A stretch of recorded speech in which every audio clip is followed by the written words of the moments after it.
এই যে automatic engine অফের সমস্যা তো এতে আছেই, আগেই বলে দিলাম। তারপরে এর আরও সমস্যা দেখাচ্ছি। দ্বিতীয়, এই এক্সট্রিম গাড়ি গিয়ারে হাজার সমস্যা, একদম ফালতুচোদা গিয়ার। প্রথম কথা, এই যে গিয়ার দেখতে পাচ্ছ, গাড়ির গিয়ার। প্রথম কথা, গাড়ি এই যে গিয়ারের পার্টটা আছে না, এই পার্টটা ঠিক এই পার্টটা এই জায়গাটা খুব ভেঙে যায়, অনেক এক্সট্রিমে ভেঙে গেছে এই নতুন এক্সট্রিমটায়।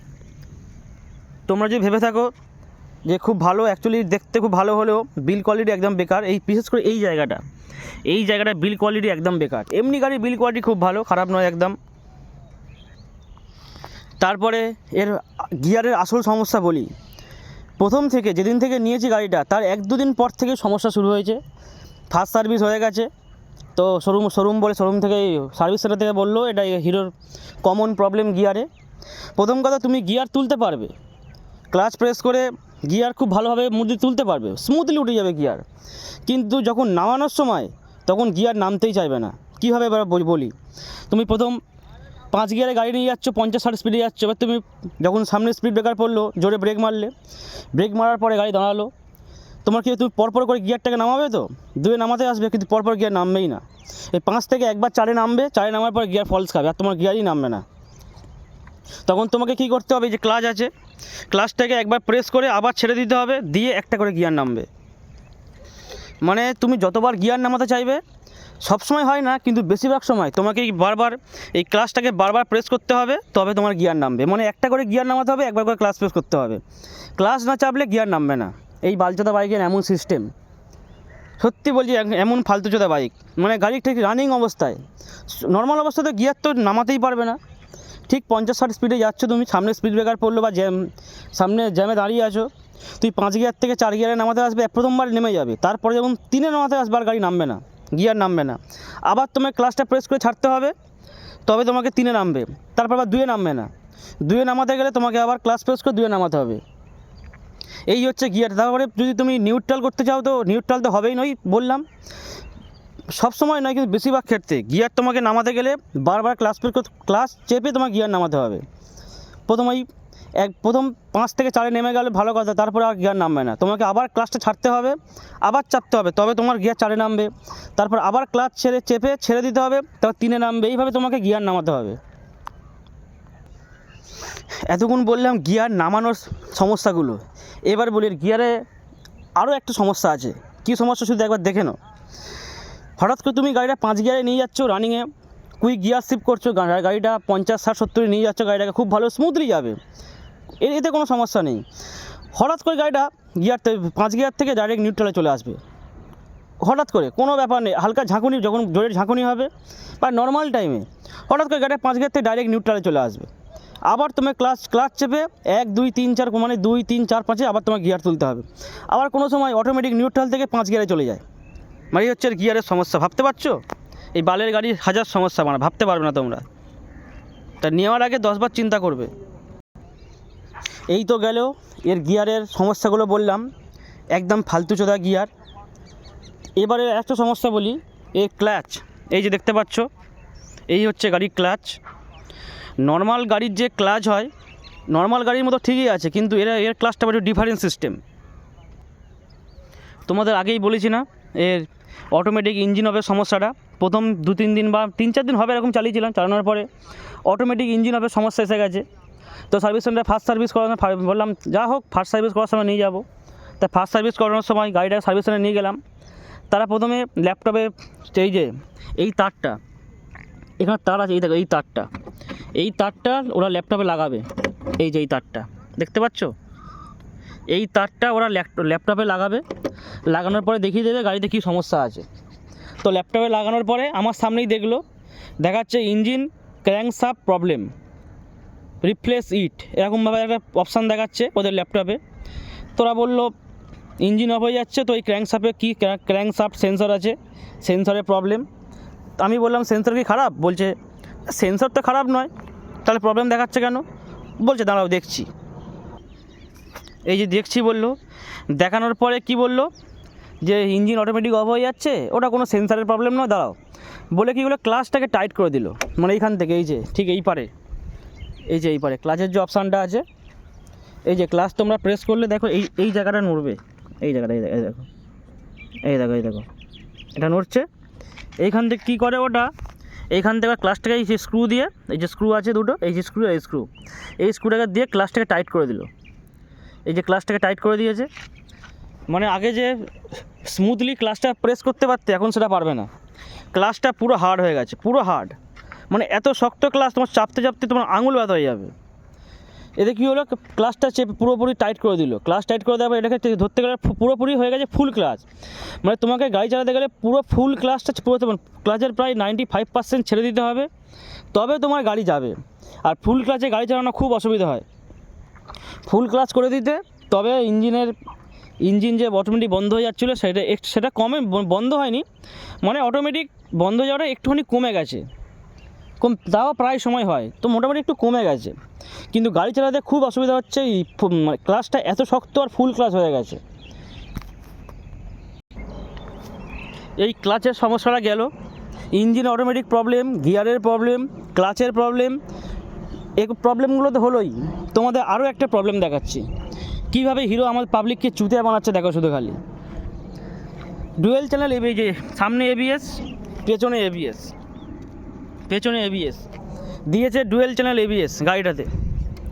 তোমাদের কি মনে হয় ডুয়েল চ্যানেল এবিএস দিয়েছে মানে ব্রেকিং মানে পুরো টপ লেভেলের হবে, চাকার লক হবেই না? ডুয়েল চ্যানেল এবিএসে দিয়েছে মানে চাকার লক হবেই না।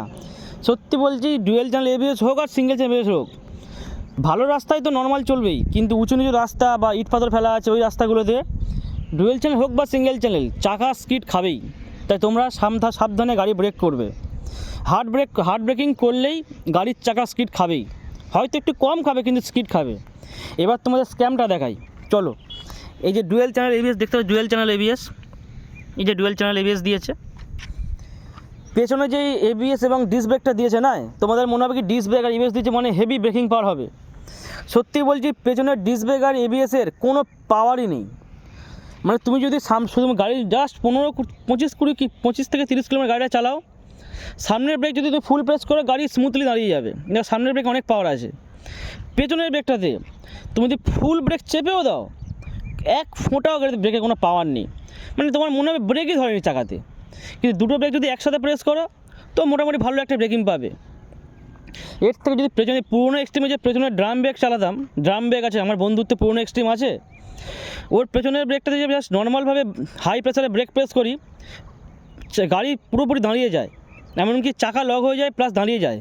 এতে তো মনে হয় গাড়ির চাকা তো দাঁড়াই না, মানে গাড়িটা থামেই না। ধরতে গেলে পেছনের ব্রেকে কোনো পাওয়ারই নেই, পুরো মানে গাড়ির পাওয়ার 20 থেকে 10% পাওয়ার হয়তো পেছনের ব্রেকে আছে, আর বাকি 90% পাওয়ার শুধু সামনের ব্রেকে আছে। সামনের ব্রেক মারলেই তবে তোমার গাড়ি দাঁড়াবে, শুধু যদি বলে পেছনের ব্রেক মেরে আমি গাড়ি দাঁড় করাবো, কোনো দিন পারবে না। কিন্তু তোমার নর্মাল যে গাড়িগুলো আছে ড্রাম ব্রেক পুরোনো এক্সট্রিমটায়, তুমি যদি শুধু পেছনের ড্রাম ব্রেকটাতে জোরে প্রেস করো না, গাড়ি দাঁড়িয়ে যাবে, তোমার এবিএস সামনের ব্রেকের দরকারই পড়বে না। এই হচ্ছে ব্রেকের গল্প। তা যারা ডুয়েল চ্যানেল এবিএস ভেবে কিনছো যে হেভি বাইক হবে, ভুল করে এই বাইকের দিকে যেও না। পারলে যদি ভালো লাগে তো পুরোনো এক্সট্রিমটা কেনো, এর থেকে পুরোনো এক্সট্রিম অনেক ভালো। এবার তোমার আরেকটা সমস্যা দেখাচ্ছি, এটা কোনো সমস্যা নয়, এটা করলে ঠিক হয়ে যাবে। সেটা হচ্ছে রেয়ার ব্রেক প্যাড। এই যে রেয়ার ব্রেকটা, এই যে ব্রেকটা আছে, এই ব্রেকটা যদি দেখো এখানে লোহা আছে, কোনো রবার দেয়নি। রবার না দেওয়ার জন্য কী হয়েছে, যখন তুমি এখানে ব্রেক মারতে যাবে না, পা দিয়ে যখন ব্রেক মারতে যাবে তোমার পাটা এরকম স্লিপ খেয়ে যাবে, যেহেতু কোনো রবার দেয়নি এখানে। তা যারা এই বাইকটা এই পুরোনো এখানটায় হালকা করে একটা ছোটো রবার লাগিয়ে নেবে, কভার টাইপের, এখন রবার টাইপের কভার লাগিয়ে নেবে, নাহলে জোরে হার্ড ব্রেকিং করলে যখন জোরে পেছনে ব্রেক করবে না, তোমার পা স্লিপ খেয়ে যাবে। এই হচ্ছে নতুন 2026-এর এক্সট্রিমের গল্প। ব্রেক খুব ভালো বলবো না, এতে কোনো এই যে ব্রেক দিয়েছে তারে কোনো সেন্সার নেই, দেখতে পাচ্ছ, এই যে এক্সিলারেটারে কোনো তার নেই, দেখো ভালো করে, এই যে এক্সিলারেটার ঘোরাচ্ছি, এক্সিলারেটারে কোনো তার নেই, দেখতে পাচ্ছ কোনো তার নেই। এই যে তারটা আছে, এই তারটা হচ্ছে আমাদের এই যে সুইচ আছে, সুইচগুলোর তার। এক্সিলারেটারে কোনো তার নেই, কারণ এক্সিলারেটারে সেন্সার আছে। আর তোমরা যে বলছো এক্সেলারের সেন্সার আছে বলে তোমরা খুব মানে আগ্রহ প্রকাশ করছো যে এই সেন্সার গাড়ি কিনবো, সেন্সার আছে। আসলে এইটা সবচেয়ে বড় সমস্যা। এগুলো গাড়িতে যত বেশি সেন্সার থাকবে গাড়ির তত বেশি সমস্যা করবে। আর যখন এক্সেলারেটার খারাপ হবে না ওয়ারেন্টির পরে, তোমার ভালো পরিমাণ খরচা নিয়ে নেবে। এর থেকে যদি তোমার তারওয়ালা এক্সেলারেটার নাও পুরোনো এক্সট্রিমটায়, তার কেটে গেলেই জাস্ট সামান্য 30, 40, 50 টাকা দিয়ে তার লাগিয়ে নিতে পারবে। তারপর আরও একটা জিনিস তোমাদের দেখাই। এই যে জিনিসটা আছে, এই যে কিকটা দিয়েছে না, প্রথম কথাই বালের কিকে মানে 90% গাড়ি স্টার্টই হয় না। জানি না কী সিস্টেম, সেন্সারে কী সমস্যা আছে নাকি খারাপ ভালো জানি না।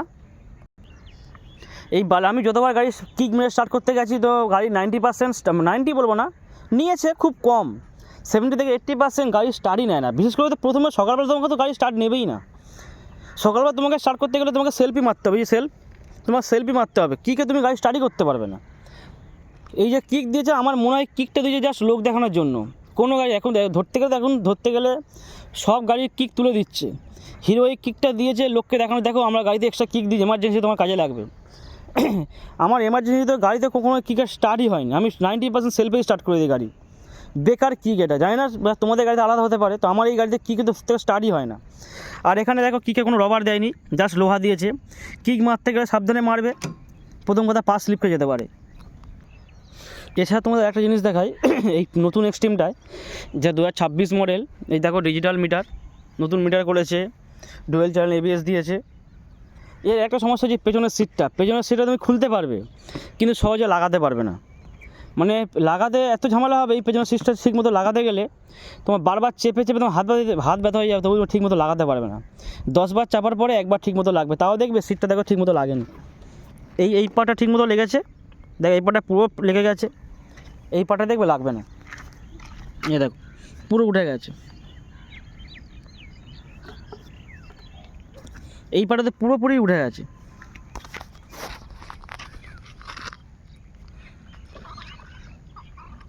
তো এই পাটটা পুরোপুরি উঠে আছে, ভেতরে সব জিনিস ছিঁড়ে যায়। দেখো কত ফাঁকা, দেখো ওখান থেকে কত ফাঁকা, দেখো এমন বালের বাইক বানিয়েছে। হাজার সমস্যা গাড়িতে, এর এত যে সমস্যা, যদি জানতাম তাহলে মানে বালের বাইক কিনতাম না। ক্লাচের সমস্যা, গিয়ারের সমস্যা, ব্রেকের সমস্যা, ইঞ্জিনের সমস্যা। ভেবেছিলাম আমি অটোমেটিক ইঞ্জিন অফটা হবে না, এ তো দেখি না, ওই বালের বাইকে অটোমেটিক ইঞ্জিন অফ লেগেই আছে। কতবারই অটোমেটিক ইঞ্জিন অফের জন্য আমার কতবার অ্যাক্সিডেন্ট হয়নি যদিও, মানে গাড়ি ঝাটকা মেরে বন্ধ হয়ে গেছে, এরকম সমস্যা অনেকবার হয়েছে, যদিও অ্যাক্সিডেন্ট হয়নি। তবে অটোমেটিক ইঞ্জিন অফ অ্যাক্সিডেন্ট হওয়ার জন্য কিন্তু চান্স অনেক থাকে। বিশেষ করে যখন হয়তো তুমি কোনো টার্নিংয়ে দাঁড়িয়ে আছো, সিগনাল হয়তো তুমি টার্নিং নেবে, রাইট টার্ন বা লেফট টার্ন নেবে, যখন তুমি সেকেন্ড গিয়ারে গাড়িটা স্পিড তুলবে, যখন তুমি স্পিড তুলতে যাচ্ছ হঠাৎ করে ইঞ্জিনটা বন্ধ হয়ে যাবে, তখন তুমি গাড়িটা ঝাটকে মেরে দাঁড়িয়ে যাবে। তখন তো ঠিকমতো ব্যালেন্স করতে না পারো, তুমি মানে পড়ে গেলেই তুমি যেদিকে টার্নিং নেবে সেদিকেই পড়ে যাবে। হয়েছে আমার সাথে এগুলো। ভাবতে পারবে অটোমেটিক ইঞ্জিন অফের সমস্যা একদম ফালতু জিনিস। এটা শুধু হিরো গাড়িতেই আছে। হোন্ডার হর্নেট যেটা বের করে, যদি তোমাদের মনে হয় যে স্টাইলিশ লুক নেবে, তো বলছি হর্নেটের দিকে যাও।